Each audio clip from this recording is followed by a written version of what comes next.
Hi everyone and welcome to the Truck King YouTube channel. That right there is the 2022 Nissan Frontier. It is going on sale in late summer of 2021, and in the lead up to that release, we want to bring you guys lots more information about it. So in this video, we caught up with the lead designer of the Frontier from the studio in California where the truck was put together. Now please bear with us, we had a couple technical glitches, so the audio's not perfect. Neither is the video quality, but let me tell you, this is one interesting interview, and I really liked hearing what an automotive designer thinks about when they are specifically designing a pickup truck. Now, if you like this interview, make sure you come back to the channel because soon we're also going to talk to a Nissan engineer about all the changes and all the real nuts and bolts that went into this new Frontier. But for now, enjoy our interview with Hiren Patel, lead designer of the Frontier.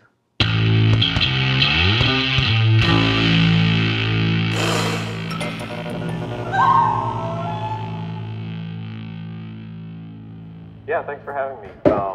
Actually, I was telling Jen that like I watch your videos, so it's kind of cool to be on the other side of it.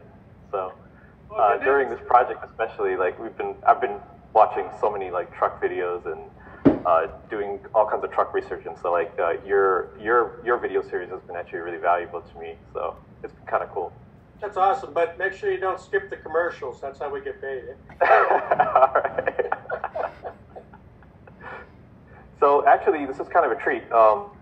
We're in the design studio where we did the truck, and this vehicle that you see here is a clay model. So it's kind of like the dad of the Frontier.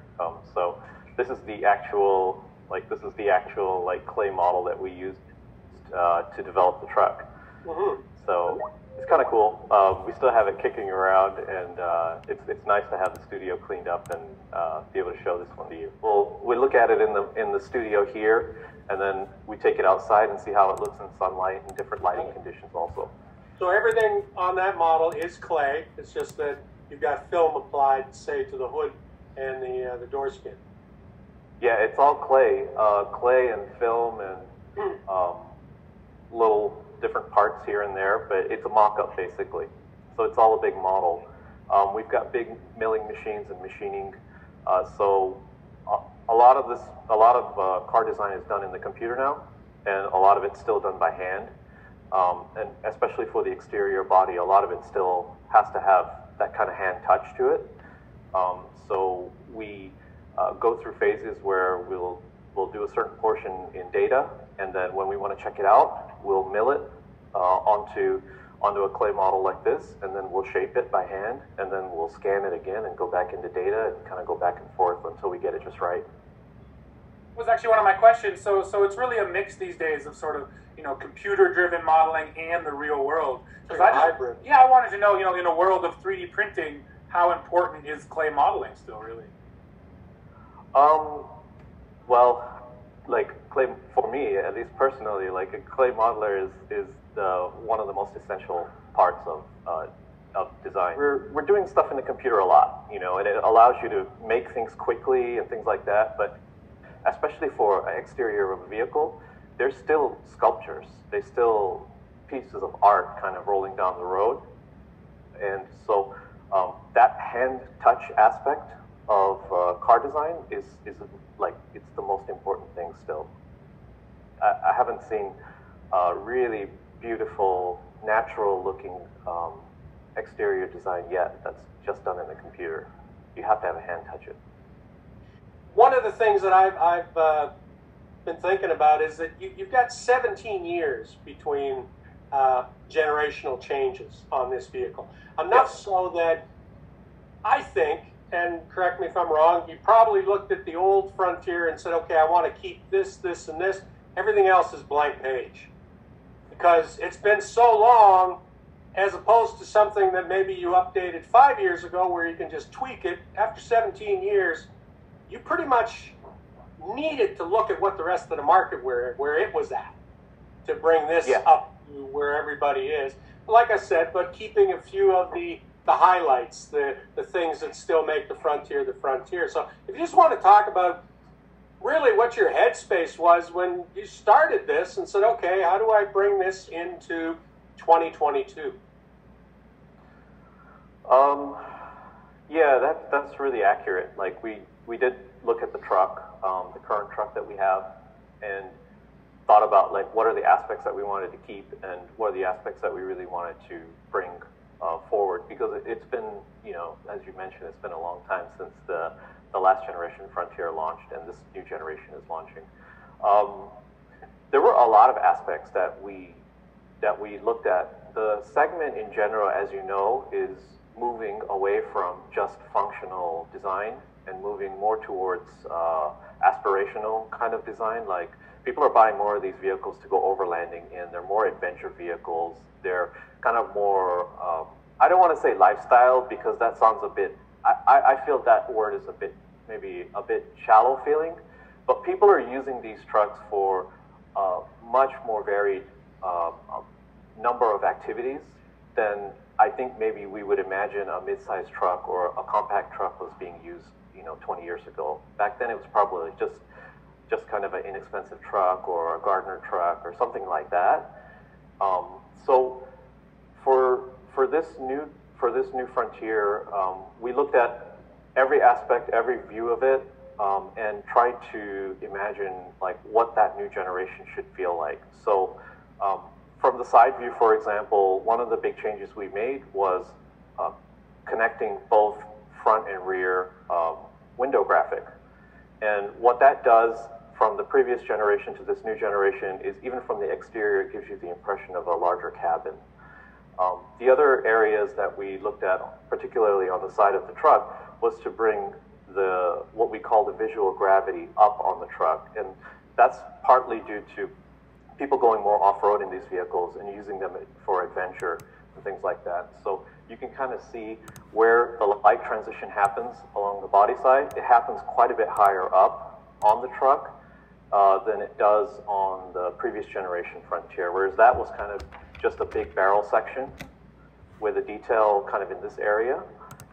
This new truck has this kind of big shoulder section, you know, we kind of call it the shoulder section where the light transition happens underneath the belt line.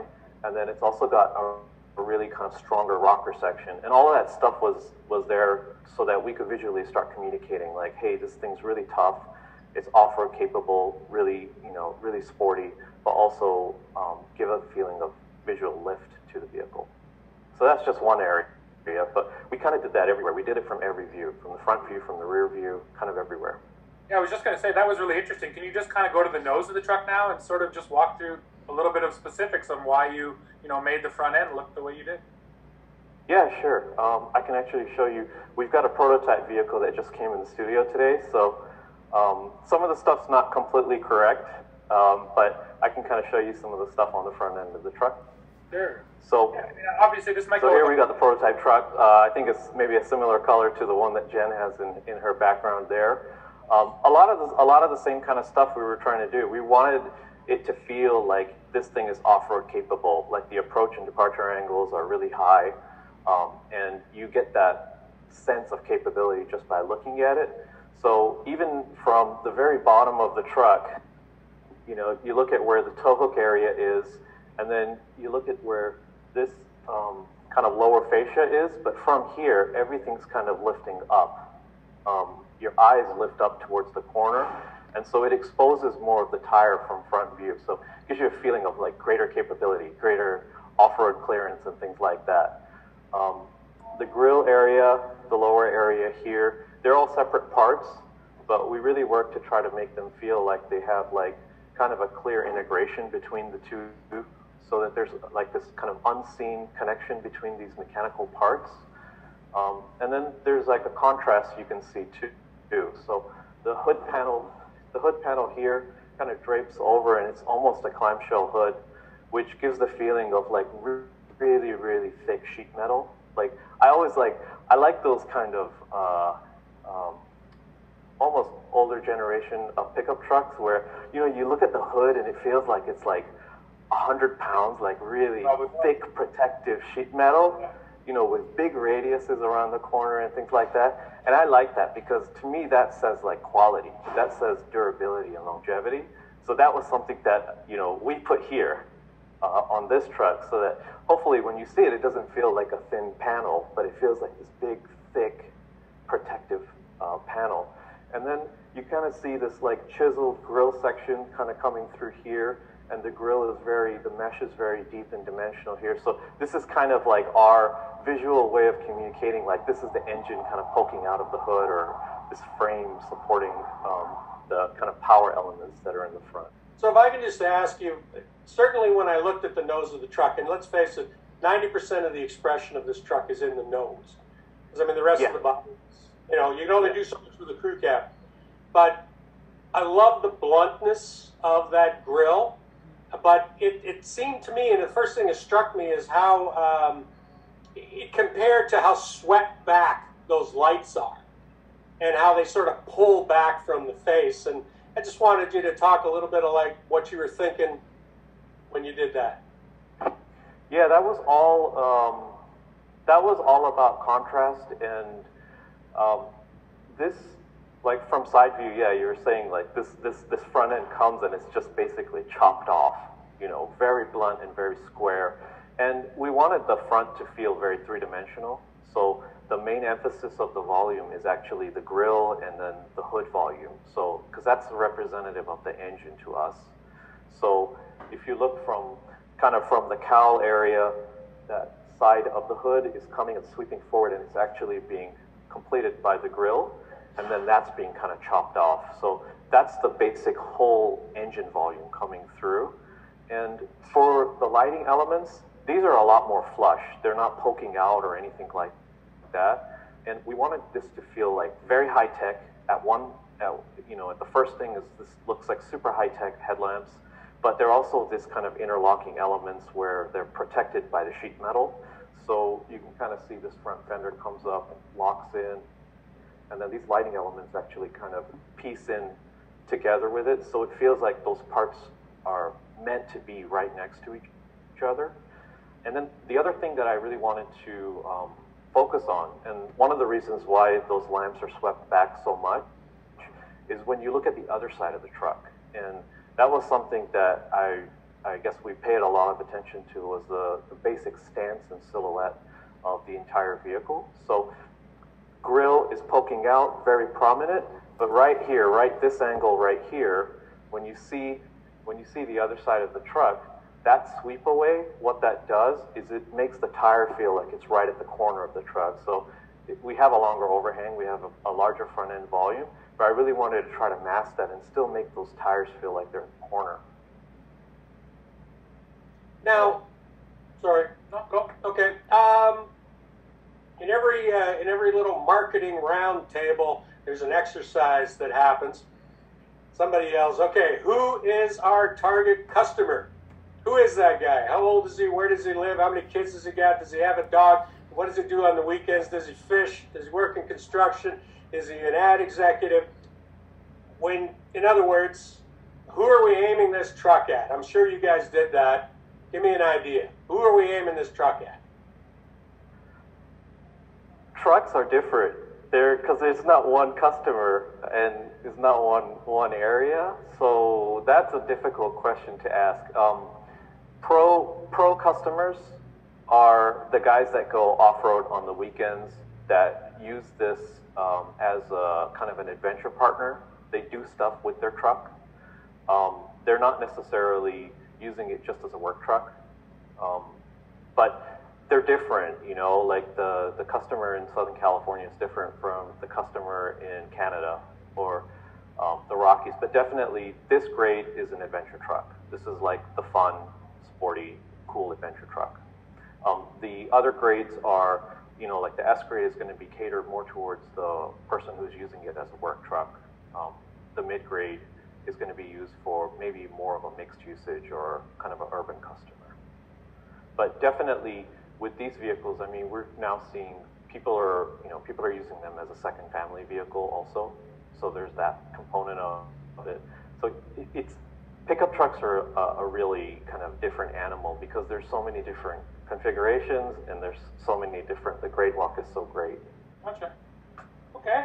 I think I'm pretty happy. I guess my last question here, and I like to ask this one, is do you have one, and it can be a tiny detail if you want.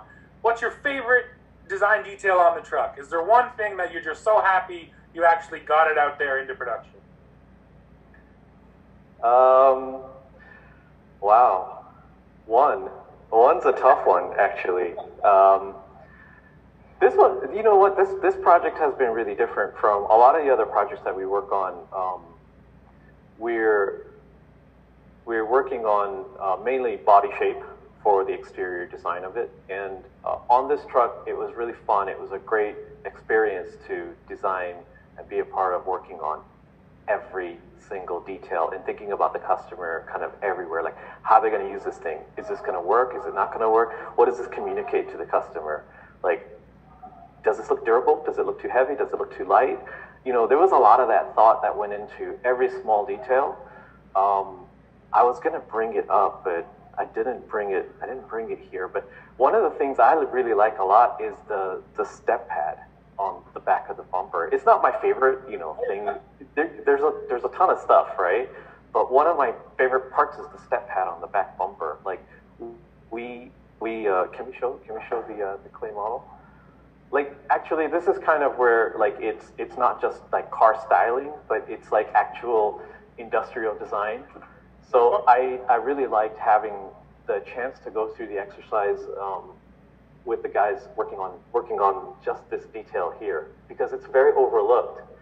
And people maybe just think like, oh, it's just a pattern. We just put whatever pattern there and that's it. But we sat there and we made like maybe 20 variations of this to think about, like, okay, when you put your foot on here, do you want it to grip this way or this way? Is that better or worse? Like, how much surface area should we have? What should be the grain of this surface against that surface? And like, what happens when it gets wet? Where does the water pool and how does that drain down and stuff like that? So like we spent a lot of time thinking about just this one detail, and we did it everywhere on the truck. We did it on the handle here. Like, how does the camera look? Like, how's your hand going to fit underneath here? Like, what if you have gloves on? What if you got big gloves on? Like, is it going to work? What if you've got, like, you know, bigger hands than my tiny hands? You know, stuff like that. Like, so we had a lot of fun on everything here. Yeah, that's cool. So it just sounds like kind of utility of a truck sort of changed the design process, right? Real world. Yeah, definitely. We thought about it. Like, you know, this is a functional tool. It's got to look good too, but it's also got to be, you know, very durable and functional. So. Cool. Very good. Well, yeah, that's amazing information, man. I'm more than happy with that. I am. Yeah, I'm really happy to hear. I mean, that you're thinking. That's the way you got it. Truck is a tool, and you got to think along those lines. It's awesome to hear that you guys were doing that sort of thing, because that is exactly the kind of feedback we get from customers. We say, first thing I notice is that my boots slip off that bumper in the wintertime because it's too smooth, you know, gets icy. So the fact that you guys have considered those, that makes all the difference. Yeah, and that was something I picked up from watching you guys, actually. So that's a really big help. Well, we got big snowy boots on all the time. So. All the time, and we're always covered in mud. So yeah, for sure. Okay, well, we'll be expecting a check from the development. All right, it's in the mail. Oh, fair enough. Okay, Hiren, thank you so much, man. We really appreciate you taking the time today. Yeah, very, very insightful. Thank you. Cool, thanks.